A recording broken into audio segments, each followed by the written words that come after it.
Hello and welcome to my channel.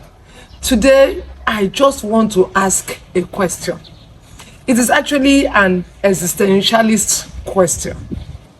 Is God dead?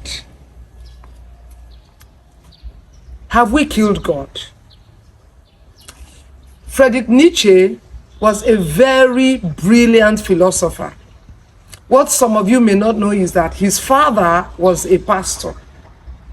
His grandfathers on both sides were pastors. But as he grew up, became a young man, he went his own way and felt that this God thing was too confining and decided to just live his life the way he wanted. He was the one who popularized that saying, God is dead.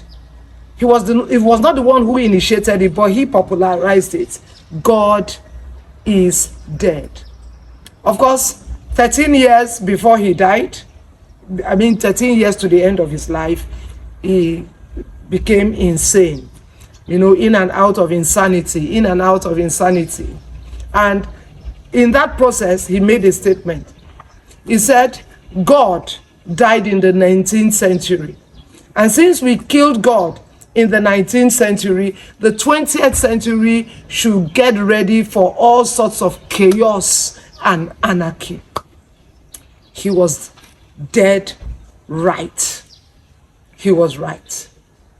Because when I look at a lot of people who say, forget the church, forget God, I only have one question. With what or with whom do you replace him? With what are you going to replace him? Especially when we have looked at societies before this our eyes that jettisoned God, put God to one side, and we have seen the absolute chaos that has come out of that decision. Sometimes I sit down and I ask myself, why do we want to bury God? I'll tell you why. Number one, we want to be God by ourselves. We don't want anybody to tell us what to do. We want to be worshipped. We want to be the object of worship.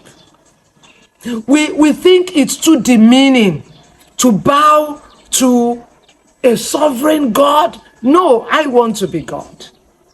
That's the first. Second reason is we want to be freed from the issue of morality. Because we look at the laws of God and it's like they are too confining. So we want moral relativity. We want to be freed from the absolutes. So if it feels good, I do it. If I like it, I do it. And where does that take us? That's my question. Where does it take us? I heard the story of this young man, climbed up very quickly in the corporate ladder, became a multi-millionaire. And one day he booked the penthouse in the most expensive hotel in his city, went up there, and then for a while they didn't see him. So when they opened the door by force, they found that he had blown off his head. He had killed himself. He left a little note, and it was just a one-liner. What was the note? Out here, there are no answers. Out here, there are no answers. And when I heard that, my question is, what were his questions? What were his questions? Do you know that intellectualism and even deep reasoning can never lead a man to the deep-seated questions of his heart? And it is because of this, that is why you would see that this push here and there for people to say, let's jettison God, let's cast his control off, let's do our own thing, because many people don't want to sit down to answer that question, the question of meaning. Somebody made a statement He said there are two critical days in the life of every man.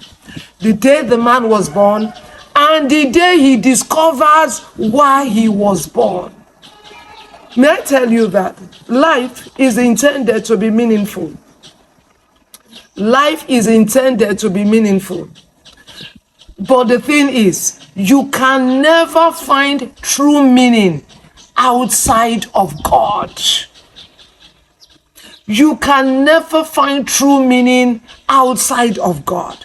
So I want to say to you, especially to my young people listening there may be some people you are following right now who make it sound as if God has become a nuisance. If you go that path, it's only going to lead to a life of deep misery. And like Nietzsche, you get to the end of your life and you find out that it's all been a waste. It's all been a waste. It's all been a waste. You don't want to go that path. So what's my counsel for you today? My counsel for you today is to go back to this God that they want to kill in your life. Go back to this God that they want you to bury. Because that is the only place where you can find true peace. Oh my God. I started following Jesus in 1986, and all of these decades, it's been an amazing ride for me.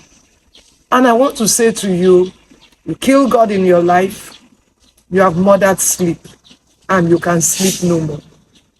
If you kill God in your life, you have murdered sleep, and you can sleep no more.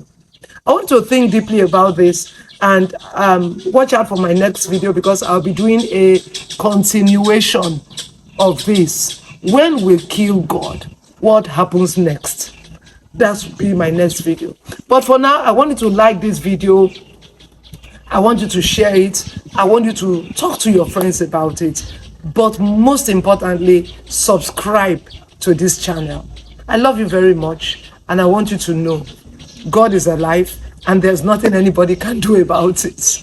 God bless you.